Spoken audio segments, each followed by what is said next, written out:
Mémoire absente, partie 4, chapitre 11. Ses jambes se dérobèrent et le policier n'eut que le temps de se lever pour la soutenir jusqu'à un siège. C'était le coup de grâce. Que devrait-elle encore subir? Elle se remit doucement et vida le verre d'eau que Jorel venait de lui servir. Vous voulez dire que mon frère se trouvait également chez Tony Gorba? Pas vraiment. Il est resté à l'extérieur. Vous êtes entré seul. Mais dans quel but? En fait, vous vous trouviez chez l'acteur ce soir-là pour le cambrioler. Caroline éclata d'un rire nerveux. De mieux en mieux. Je ne me suis pas contentée de tuer, j'ai volé en plus. Pour être précis, vous êtes reparti sans le butin. Stefano Aurelia vous a surprise et vous avez pris la fuite sans l'argent. Il a donc eu très peu de temps pour me voir et il m'a tout de même reconnu 6 ans plus tard. J'ai dû beaucoup l'impressionner, ironisa-t-elle amère. Ce sera à lui de vous le dire. Et Alex dans tout ça, il va être accusé de complicité? En fait, non.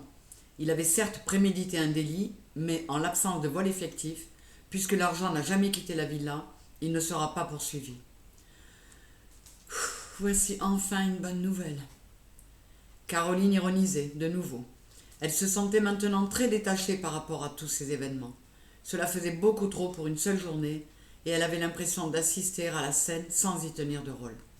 La fille dont il était question dans cette histoire n'était pas elle. Le commissaire la sentit près de craquer, et il lui proposa de se reposer. J'avais prié votre mère de préparer quelques affaires pour vous. Je suggère que vous vous rafraîchissiez et que vous preniez du repos. Nous aurons, vous et moi, un entretien avec votre frère et monsieur Aurelia demain matin. Elle fut conduite à un cabinet de toilette avant d'être mise en cellule pour la nuit. Elle se sentait comateuse, dans un état second, et ignora le plateau repas qui l'attendait. Devenue insensible, elle ne remarqua même pas l'inconfort et l'austérité de sa couche spartiate et son bras, grâce à un épuisement salvateur, dans un sommeil sans rêve. Elle était réveillée depuis longtemps lorsque l'arôme du café lui parvint, précédant la policière de garde qui lui portait un petit déjeuner. Cette dernière était très jeune et la gentillesse de son sourire lui apporta un peu de réconfort. Voilà plus de 2 heures que ses pensées se bousculaient dans sa tête car elle tentait d'analyser les derniers événements. En ce qui concernait Alex, il n'avait pas eu le choix. Il avait été questionné par la police et il se devait de répondre avec franchise. Il était sa mémoire pour certains épisodes de cette affaire et il était inutile d'aller ajouter un faux témoignage à la liste des délits reprochés. Il faudrait toutefois qu'il s'explique avec elle à propos de ce fameux cambriolage. Stefano, en revanche, était celui qui avait déclenché ce cataclysme. Personne n'était allé lui poser de questions. C'est lui qui avait fait le nécessaire pour que démarre la procédure qui l'avait menée dans cette cellule. Manquant totalement d'objectivité, elle refusa de se mettre, ne serait-ce qu'une seconde, à la place du jeune homme.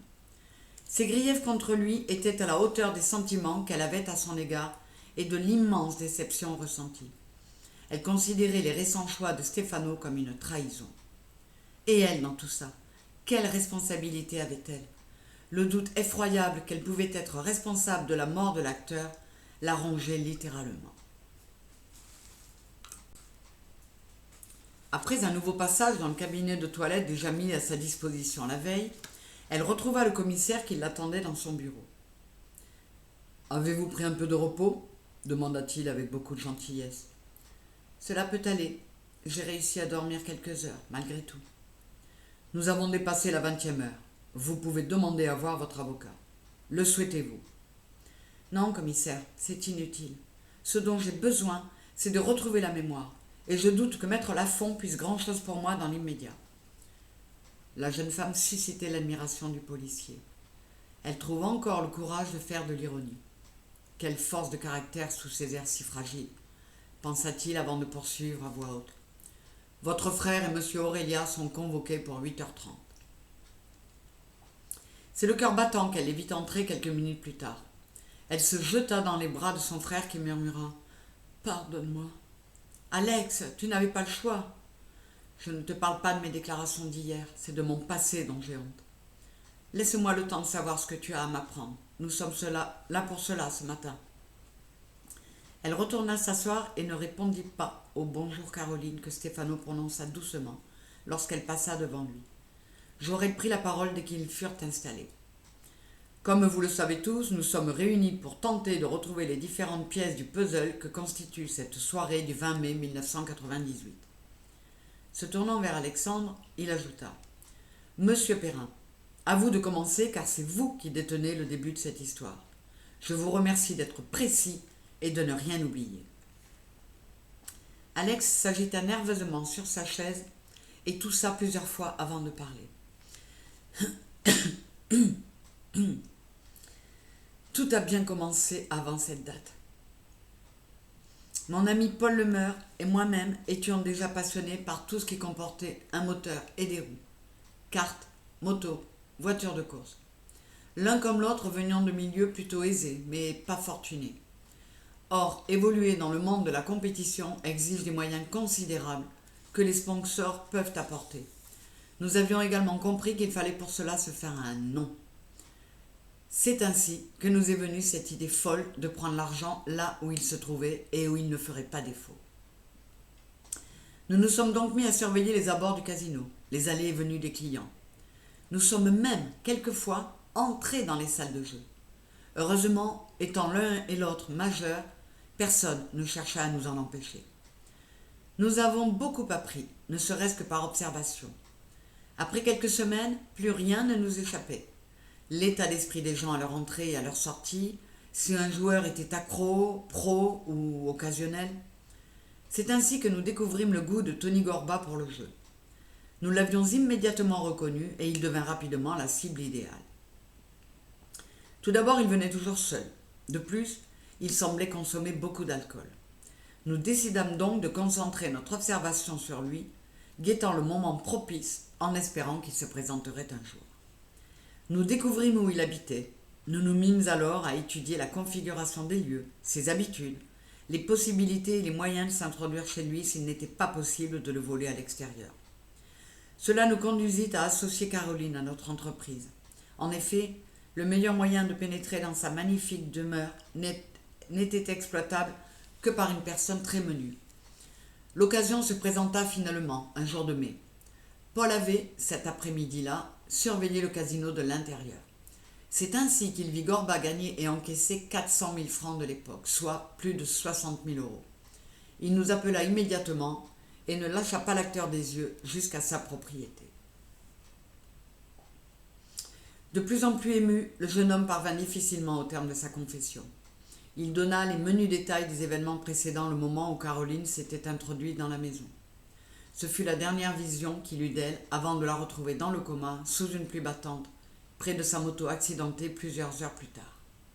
Dans les jours suivants, il avait été très perturbé en apprenant que Gorba avait succombé à une crise cardiaque. Caroline n'en voulait pas à son frère. Elle ressentit au contraire une bouffée de tendresse à son égard. Elle comprenait que seul le manque de possibilités l'avait poussée à cette extrémité. Connaissant aussi bien Alex qu'elle-même, elle savait qu'il n'avait pas fait appel à elle de gaieté de cœur et que personne n'avait eu à la forcer pour qu'elle se lance dans l'aventure. Le commissaire brisa le silence pesant qui avait suivi le récit du jeune homme. Ainsi, la pluie a été votre allié et a desservi mon enquête en effaçant toutes les traces de vos motos. Sans cela, se tournant vers la jeune femme, il ajouta : « Vous seul détenez la pièce manquante à ce stade des événements. Si vous avez le moindre souvenir, c'est maintenant qu'il faut faire appel à lui. » Que cet homme était donc borné. Caroline explosa en entendant cette nouvelle allusion à une possible simulation d'amnésie. Cela suffit. Comment pourrais-je vouloir effacer la période qui détient le secret de la mort d'un homme ? Ce ne sont pas les mots qu'elle aurait aimé prononcer, mais elle ne pouvait parler maintenant de son secret. C'était au-dessus de ses forces. Sa tirade fit dans le bureau l'effet d'une douche froide. Elle avait tellement haussé le ton que les trois hommes en restèrent saisis d'étonnement. « Je suis désolé, c'est très maladroit de ma part », s'excusa Jorel. « Nous allons donc écouter le récit de cette soirée tel que l'a vécu M. Aurélia. » Vivement ému lui aussi, Stéphano se racla plusieurs fois la gorge avant de parler. Tony et moi nous connaissions depuis notre enfance. Il était américain par sa mère, qui était une grande amie de la mienne. Nous nous sommes toujours bien entendus tous les deux. Mais Tony était très fragile et j'étais le pilier de notre tandem. Toutefois, il m'a été d'un grand secours lors du décès de ma mère en m'offrant son appui. Nous étions très complices et j'en étais plus proche que de mes propres frères. Je lui apportai à mon tour tout le réconfort possible lorsque sa fiancée le quitta. Il avait une adoration pour elle, et malgré sa profession où les relations stables et durables ne sont pas légion, il croyait au grand amour. Il ne se remit jamais tout à fait de cette rupture et devint encore plus vulnérable. Ce soir-là, j'étais passé le voir suite à un message qu'il avait laissé sur mon portable. Il avait besoin de moi et voulait me voir. Je me trouvais à Monaco pour le Grand Prix et il savait que je pouvais être très vite près de lui. Lorsque j'arrivai à la villa, j'entrai grâce au code que je connaissais. Je le trouvais prostré dans un fauteuil du salon, regardant sans les voir les images qui défilaient sur l'écran du téléviseur. Il était, une fois de plus, très déprimé et se mit à pleurer en me voyant. J'eus du mal à saisir ses paroles, mais je compris, globalement, le sens de son monologue. La vie est trop mal faite. Tu sais ce qui me manque? Je ne demande qu'un peu de bonheur à partager avec une fille qui m'aimerait pour moi-même et qui ne chercherait pas seulement à parader au bras du grand Tony Gorba. Elle ne voit que ça en moi, ma notoriété et mon argent. L'argent, parlons-en. D'autres que moi en ont bien plus besoin et gagner au jeu pour échanger leur existence du tout au tout. Au lieu de me donner ce que j'attends désespérément, le hasard m'envoie ça. Il tenait à bout de bras une sacoche en cuir et m'expliqua qu'elle contenait 400 000 francs qu'il venait de gagner au casino. À cet instant, il se remit à pleurer. Je l'avais rarement vu aussi malheureux et j'allai à la cuisine nous préparer un bon café. Lorsque je revins au salon, il ne s'y trouvait plus. Avec une vélocité étonnante compte tenu de son état, il était monté se coucher. Je le trouvais endormi, recroquevillé sur son lit, la sacoche serrée contre lui. Je décidai alors de passer la nuit chez Tony et sortis pour rentrer ma voiture dans le garage. Jorel se tourna vers Alex. Comment expliquez-vous, monsieur Perrin, que votre guetteur ne se soit pas aperçu de la présence de monsieur Aurélia dans la maison? Je l'ignore, commissaire. Peut-être Stéphano est-il arrivé en même temps que nous. Le bruit des motos aura couvert celui de la voiture. Et lorsque vous l'avez déplacé pour la rentrée, insista le policier en s'adressant à Stéphano. Au ralenti, le ronronnement du moteur de ma voiture était quasiment inaudible. Ah, le luxe des voitures de prix, ironisa Jorel, très vite gêné par le regard furieux du pilote. Décidément, le commissaire n'était pas un modèle de finesse ce matin. Poursuivez, monsieur Aurélia. Vous avez rangé votre voiture et vous êtes revenu dans la maison. Caroline se surprit à murmurer précipitamment. Commissaire, pouvons-nous poursuivre seuls, vous et moi, cette entrevue? Mais monsieur Aurélia n'en a pas terminé de son récit. Je vous en prie, c'est important.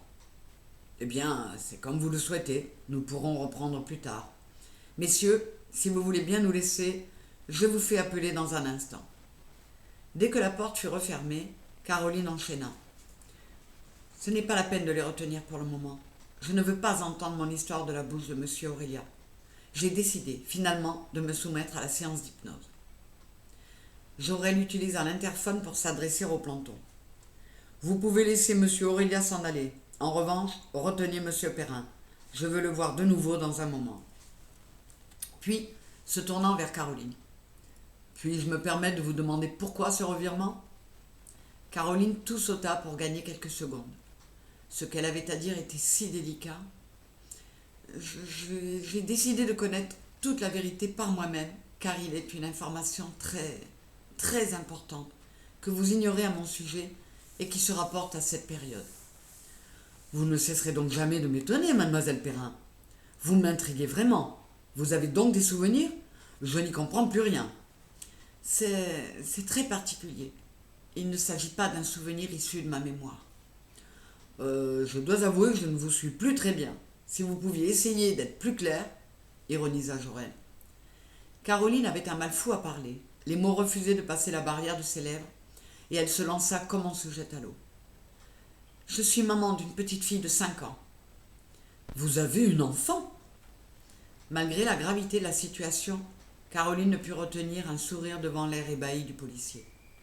Mais 5 ans, cela veut dire que Margot a été conçue durant cette affreuse période mais toujours en raison de cette maudite amnésie, j'ignore qui en est le père. Chapitre 12. Caroline était en train de penser qu'à cette heure, elle aurait pu être de nouveau libre. Mais Jorel lui avait dit le matin à 11h17 que le procureur avait demandé la prolongation de la garde à vue. Ce dernier souhaitait que la séance d'hypnose ait lieu avant que Caroline ne soit relâchée. Le commissaire lui promit de faire le nécessaire pour que cette séance se déroule au plus tôt. Il avait voulu des précisions sur l'existence d'une enfant dans la vie de Caroline. Elle lui avait alors raconté son réveil à l'hôpital.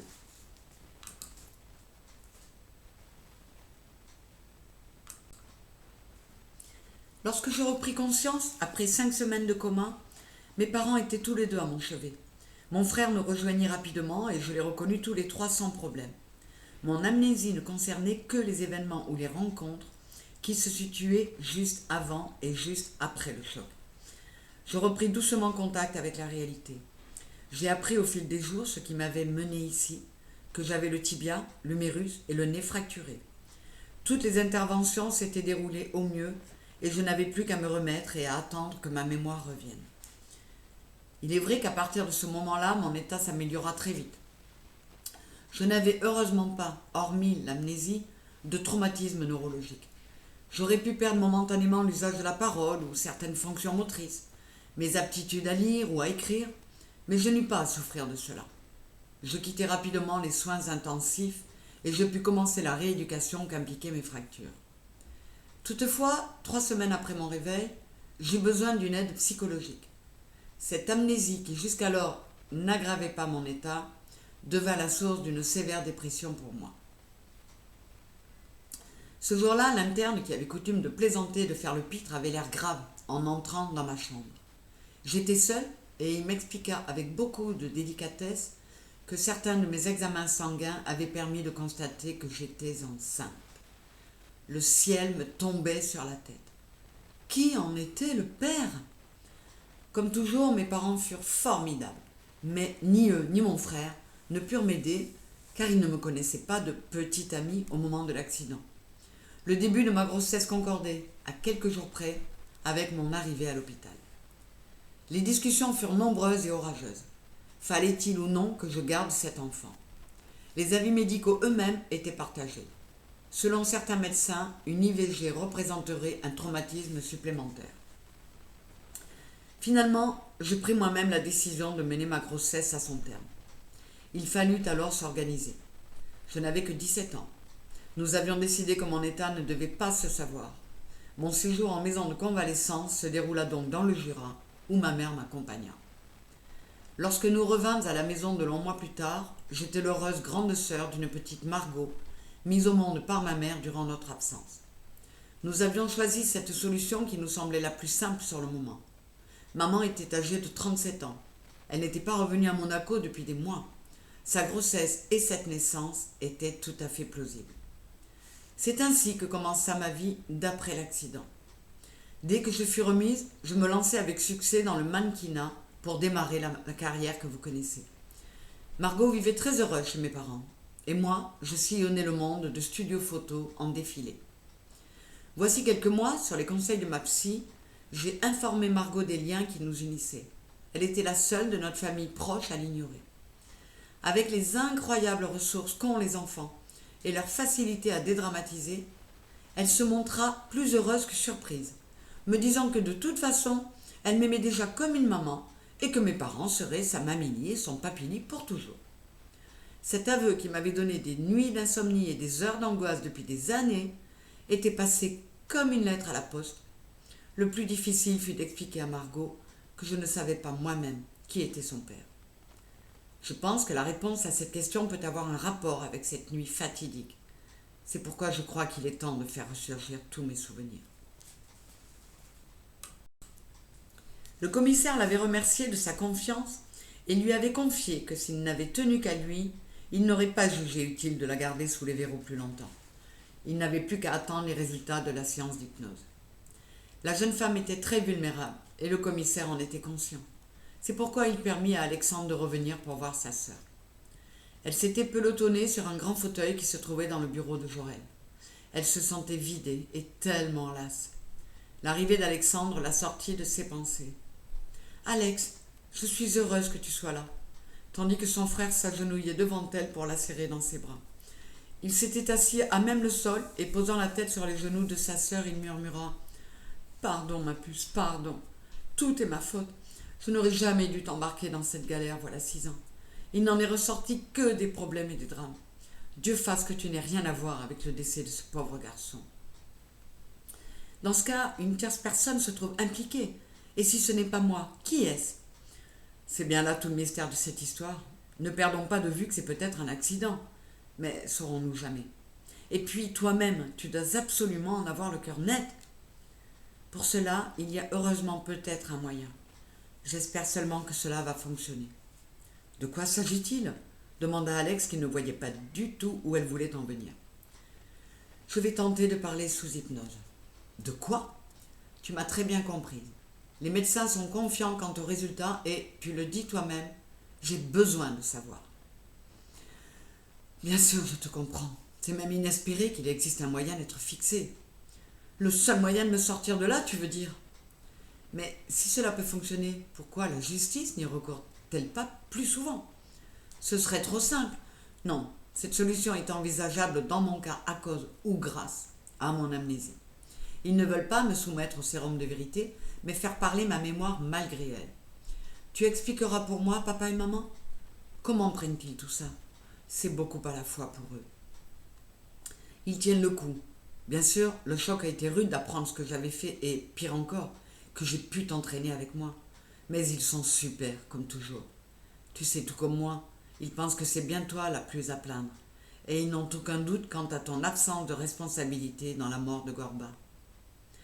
Ce sont des parents, Alex. Bien sûr qu'ils me croient innocente et incapable d'une telle horreur, mais seul mon subconscient détient la réponse à tout cela.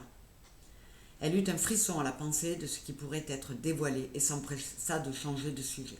« Comment va Margot? Tu as des nouvelles ?» Monique a appelé juste avant que je ne revienne ici. Elles vont très bien et visiblement rien n'a encore transpiré du côté des journalistes. « Il ne manquerait plus que ça. » Après un bref silence, la jeune femme reprit. « Mais dis-moi, pourquoi Jorel a-t-il voulu te revoir hier matin ?»« Il voulait des précisions sur Paul. » « C'est vrai qu'il était là, lui aussi. Qu'as-tu dit au commissaire? Sais-tu où il se trouve actuellement? » ?»« Quelque part en Afrique. Je ne peux pas t'en dire plus qu'à la police. Il était en Mauritanie la dernière fois que j'ai eu des nouvelles. Voilà déjà plus d'1 an. Nous n'en avons jamais reparlé, je ne l'ai pas revu. Il n'est même jamais venu me voir après l'accident. Que fait-il là-bas? Il n'a pas eu autant de chance que moi, il s'est rabattu sur les rallyes. Oh, je crois que cela lui plaisait aussi beaucoup, mais pas autant que la course de vitesse. Il s'est engagé sur le Paris-Dakar 2001 et est tombé sous le charme de l'Afrique. Comme il souffrait d'une déception amoureuse en France, il est resté là-bas. Paul, malheureux en amour? Je l'ignorais. Bien sûr, il ne fallait pas que tu le saches. Tu es celle dont il était amoureux. Mais je n'ai jamais remarqué quoi que ce soit. Justement, il avait bien compris que tu n'éprouvais pour lui qu'une simple amitié. Et c'est pourquoi il n'a jamais tenté de faire connaître ses sentiments. Il était vraiment mordu, tu sais. Là-bas, au moins, je pense qu'il a réussi à t'oublier. Mais je fais confiance à Jorel pour le retrouver à l'autre bout du monde, s'il a décidé de le questionner. Pauvre Paul. Il avait apparemment beaucoup souffert à cause d'elle, et elle n'en avait rien su, rien soupçonné. Elle ne comprenait que trop bien la douleur du jeune homme, car elle savait que le moment de colère passé, elle souffrirait énormément de la fin de son histoire avec Stefano. Un amour déçu était tout aussi douloureux qu'un amour non payé de retour. Alex s'assit près de Caroline et elle se blottit contre lui. Ils se laissèrent aller à ce moment de tendresse, ignorant de ce qu'allaient être les heures à suivre. Chapitre 13. Le même jour, vers 17h, Lucie Weber se préparait à quitter son appartement pour rejoindre son cabinet situé au rez-de-chaussée. Elle était experte en psychiatrie auprès des tribunaux. Cette affaire semblait passionnante et Lucie était ravie qu'on ait fait appel à elle. Il faut dire que le procureur et Jorel n'avaient guère eu le choix, étant donné le nombre restreint de spécialistes pratiquant l'hypnose. Sur place, de surcroît. La psychiatre dut s'avouer que le fait de rencontrer le policier y était pour beaucoup dans sa bonne humeur. Elle se réjouissait à l'idée d'avoir une excuse professionnelle pour le revoir. Lucie avait un faible pour lui, et bien qu'ayant quelques doutes, elle n'aurait pu jurer que la réciproque était vraie. Mais elle était une grande fille maintenant, et elle finirait bien par l'attaquer de front, si lui-même ne se décidait pas. Caroline apprit avec soulagement que la séance d'hypnose allait pouvoir être organisée le jour même, en fin d'après-midi. Elle aurait lieu au cabinet du spécialiste chargé de la réaliser. La jeune femme y fut conduite en voiture de police et arriva sur les lieux entre deux policiers. Jorel était présent et s'était muni de tout le matériel nécessaire que deux hommes étaient en train d'installer lorsqu'elle entra dans la pièce. « Je vous présente le docteur Weber. »« Bonjour, docteur. » Sans s'expliquer pourquoi, Caroline fut soulagée que le médecin soit une femme. Cette dernière portait bien sa cinquantaine épanouie et respirait la bonté. C'était une belle femme qui accueillit la jeune femme d'un sourire chaleureux et la rassura d'une pression de la main. « Enchantée, mademoiselle Perrin. Vous voulez bien me suivre ?» La jeune femme se sentait à la fois tendue et impatiente. Ce qu'ils espéraient tous apprendre grâce à ce procédé pouvait s'avérer capital pour elle, à plus d'un titre. Elle était heureuse que tout soit filmé. Ainsi, elle pourrait revivre, après coup, cette scène à laquelle elle allait participer sans y être vraiment. En effet, le médecin venait de lui affirmer qu'elle n'aurait aucun souvenir au réveil de ce qui allait se dérouler durant cette séance. Elle s'installa donc confortablement sur le divan et s'efforça de se détendre au maximum. Elle y parvint si bien qu'elle se montra immédiatement réceptive aux consignes du docteur. Elle perdit très vite conscience d'elle-même. Le médecin la ramena à elle au bout d'une vingtaine de minutes. Caroline se sentait totalement vidée d'énergie. « Tout s'est très bien passé, mademoiselle Perrin, » affirma Lucie Weber avec un sourire rassurant. « Comment vous sentez-vous ?»« J'ai l'impression d'être dans du coton, si fatiguée. » Elle se passa la main sur le visage et vit qu'il était humide. « J'ai pleuré ?»« En effet, mais c'est normal. Toutes les émotions ressenties à cette époque sont ressorties aujourd'hui, » répondit le médecin. Caroline avait beaucoup d'angoisse dans le regard en se tournant vers le policier. « Alors, commissaire ? » « Vous allez l'entendre de votre bouche en visionnant la cassette. Vous n'êtes pour rien dans le décès de Tony Gorba, » répondit Jorel dans un grand sourire, trahissant ainsi son soulagement à la savoir innocente. Cette jeune femme était si attachante. Caroline se sentit submergée par un soulagement intense. C'était déjà une grande nouvelle. « Je suis très optimiste quant à la décision du procureur lorsqu'il aura pris connaissance de ce document que je vais m'empresser de lui porter, » ajouta le policier. « Toutefois, nous allons vous donner le temps de prendre connaissance de votre récit sous hypnose. » Elle tremblait d'appréhension. Que lui restait-il à apprendre maintenant ? Ils s'installèrent tous les trois dans le cabinet du médecin qui souhaitait assister à la projection de la scène. Elle voulait rester proche de la jeune femme afin d'étudier ses réactions et se tenir prête à intervenir en cas de besoin. On ne pouvait jamais prévoir les réactions des patients dans ce type de situation. Juste avant de mettre le magnétoscope en route, le commissaire s'excusa auprès des deux femmes. Il avait quelques coups de téléphone à passer. Caroline comprit en prenant connaissance du film qu'il agissait là avec une grande délicatesse. Elle constata qu'elle était très calme en début de séance. Ses souvenirs commençaient ainsi. « Nous sommes trois. Personne ne parle. Les garçons ont 18 ans, moi 17, mais à cet instant, nous ne sommes que des mômes, saisis par l'énormité de ce que nous allons faire. » Elle fut très surprise de la précision avec laquelle son corps et les expressions de son visage traduisaient les différents sentiments et sensations qu'elle éprouvait à revivre son passé. Au fil de son récit, elle se vit tour à tour volontaire et décidée, pleine d'angoisse et d'appréhension, en colère puis paniquée, et tellement sensuelle lorsqu'elle se laisse aller dans les bras de Stefano, car c'est lui, cet inconnu auquel elle s'offre avec si peu de retenue et aucune pudeur. À ce moment, sa gêne est telle qu'elle ne peut poursuivre le visionnage. « Peut-on arrêter un instant, s'il vous plaît ?» Lucie Weber, comprenant le besoin de la jeune femme de s'isoler, s'exécuta aussitôt. S'en allant griffonner quelques notes dans son agenda, elle permit à Caroline d'assimiler ce qu'elle venait de s'entendre révéler, et cela n'avait rien d'anodin. Les pensées se bousculaient dans sa tête. Ils avaient été très proches, si proches, qu'ils avaient conçu ensemble un enfant. Elle le pressentait, et c'est pour cela qu'elle n'avait pas laissé Stéphano faire sa déclaration dans le bureau de Jorel. Que de chocs et d'émotions en moins d'une semaine. Souhaitez-vous poursuivre ou préférez-vous en rester là, s'enquit le médecin. J'aimerais voir la suite, murmura la jeune femme. Il s'est montré si doux, si tendre. Notre étreinte a été merveilleuse. Je voudrais rester toute ma vie dans ses bras. Je réalise qu'il s'est assoupi et je prends conscience que rester près de lui est la dernière chose possible. Je me lève doucement et actionne le système d'ouverture automatique du portail d'entrée qui se trouve dans le hall. Je quitte alors furtivement la maison tout en rajustant mes vêtements. Je longe le mur d'enceinte en courant et ayant regagné ma moto, je la pousse vers la pente douce qui rejoint la route principale. Je ne mets le moteur en marche que lorsque je me trouve à distance raisonnable de la propriété. Les larmes coulent sur mon visage car je suis morte de honte. Je me déteste. J'ai tout oublié dès l'instant que cet inconnu a posé ses mains sur moi. J'ai lamentablement échoué. L'argent est resté sur le tapis, tout cela parce que je me suis conduite comme une traînée. Je n'ai qu'une envie, mettre le plus de kilomètres possible entre cette maison et moi. J'accélère et prends des risques énormes dans les virages qui se succèdent à folle allure sur cette route de montagne détrempée. Je pleure de plus en plus et je lâche le guidon de la main droite pour essuyer les larmes et la pluie qui m'aveuglent. Je réalise trop tard que c'est une erreur à cette vitesse. Je rate le virage, la moto part en glissade et... Ah! Un moment de silence succéda au hurlement que Caroline pousse dans l'enregistrement. Apparemment, elle avait revécu la frayeur et l'horreur de l'accident.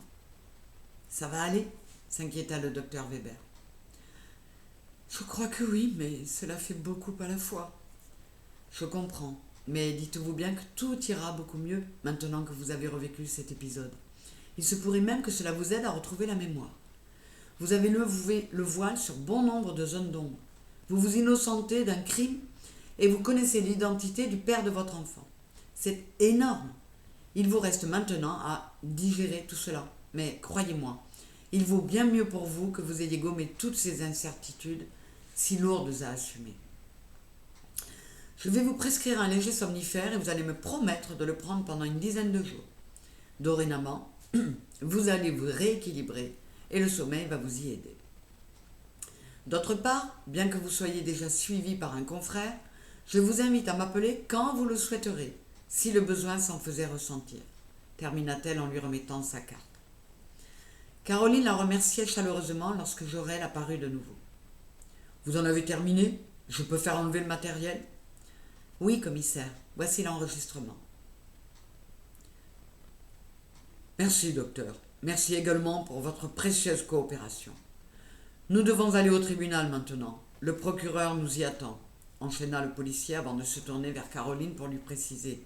« Je vous fais accompagner à l'hôtel de police. Il n'a pas requis votre présence, mais je vous promets de venir au plus vite vous rendre compte de ses décisions. » Caroline se contenta de hocher tristement la tête. Le docteur, tout à ses sentiments pour le policier, se sentit fondre de tendresse en voyant cette armoire à glace se préoccuper de la jeune femme, comme une poule de son poussin. En d'autres circonstances, elle aurait été jalouse, se dit-elle, un sourire rêveur aux lèvres. Lucie Weber affichait un air nettement moins aimable en sortant du bureau du procureur 2 heures plus tard. Elle marchait si vite que malgré ses enjambées de géant, Jorel avait du mal à la suivre. « Oh, ce type mérite bien sa réputation. Je ne peux pas le sentir. C'est un abruti doublé d'un incompétent. Sorti sans convocation. Pourquoi pas la détention provisoire tant qu'il y était ? Lucie, ce n'est pas si mauvais, on s'en tire pas trop mal après tout. Vous n'êtes pas difficile. Heureusement que ma séance a été bénéfique pour cette pauvre gosse, car d'un point de vue juridique, mon intervention n'a servi à rien. Ce bougre d'idiot n'a tenu aucun compte de mes affirmations quant à la grande fiabilité des résultats obtenus sous hypnose. Soyons positifs. L'essentiel était qu'elle n'aille pas en prison. Il ne me reste plus qu'à démêler cette histoire et mettre à jour la vérité, une bonne fois pour toutes. Vous voulez bien m'accorder la faveur de m'accompagner au bureau pour lui expliquer tout cela ? Je suis sûre que vous la rassurerez mieux que moi. Robert, vous êtes un grand malin. Je ne peux rien vous refuser quand vous faites cette mine de grand enfant, et vous le savez très bien. Soit, ajouta-t-elle en glissant son bras sous celui de Jorel. Allons lui expliquer que ce cher procureur a fait preuve d'une très grande clémence à son égard. Alors, vous dites que je suis libre? Je peux partir tout de suite, vous êtes sûr? Bredouilla Caroline qui n'y croyait pas. Tout à fait certain, affirma Jorel en souriant. Certes, nous aurions préféré, le docteur Weber et moi, obtenir du procureur une sortie sans poursuite. Mais cet homme, réputé pour son peu d'entrain à prendre des décisions énergiques, a préféré se couvrir. Il a opté pour la sortie sans convocation, qui a le mérite de vous rendre votre liberté immédiatement. Mais, continua Caroline, car je sens bien qu'il y a un mais. Eh bien, en contrepartie, la convocation, qui vaut citation à comparaître, peut vous être adressée par l'huissier à n'importe quel moment. Autrement dit, vous ne serez pas à l'abri d'une mauvaise surprise jusqu'à la fin des années de prescription, sauf si l'affaire est résolue ou classée entre-temps. Ne voulant pas rester plus que nécessaire dans les murs de l'hôtel de police, Caroline avait voulu rentrer chez ses parents en taxi. Le policier et le médecin l'avaient regardé partir avec tristesse. En effet, même si la nouvelle de sa liberté retrouvée avait fait beaucoup de bien à la jeune femme, elle semblait bien lasse. L'incertitude quant à cette citation à comparaître représentait une épée de Damoclès et ajoutait à l'énorme charge émotionnelle accumulée ces derniers jours par le jeune mannequin. J'espère qu'elle prendra bien le traitement que je lui ai prescrit. Elle en a tant besoin. C'est certain. Quelle drôle d'histoire. Dites-moi, Lucie, j'ai oublié de déjeuner à midi et j'aurais bien besoin de me changer les idées autour d'un bon dîner. Accepteriez-vous de faire partie de ce traitement pour soigner mon abattement? Très heureuse qu'il se décida enfin à se jeter à l'eau, elle s'empressa d'accepter. Au moins, cette affaire aurait eu le mérite de décanter une situation qui piétinait depuis trop longtemps, pensa-t-elle en prenant le bras de Robert. Chapitre 14. Les jours qui suivirent furent nébuleux pour Caroline qui dut assimiler tout cela. Elle était partagée entre les sentiments contradictoires qui la déchiraient. Elle était très soulagée de pouvoir être sûre de son innocence dans cette atroce affaire, même si rien n'était gagné d'un point de vue pénal. Soulagée aussi de connaître enfin la vérité sur la naissance de Margot. Toutefois, ce voile-ci, en se levant, lui avait révélé un lien indéfectible avec Stefano, et elle savait que cela allait être très compliqué. Elle devrait un jour prochain révéler la vérité à sa fille. En d'autres circonstances, il aurait été merveilleux de se dire que l'homme qu'elle avait tant aimé était le mystérieux père de son enfant. Au lieu de cela, elle souffrait le martyre, car elle se persuadait qu'elle ne serait jamais capable de lui pardonner. Elle chercha en elle des ressources insoupçonnées pour ne pas se laisser sombrer et se rendit en Italie pour voir sa fille. Ce furent 3 jours de total bonheur, car elles souffraient l'une et l'autre de leur séparation.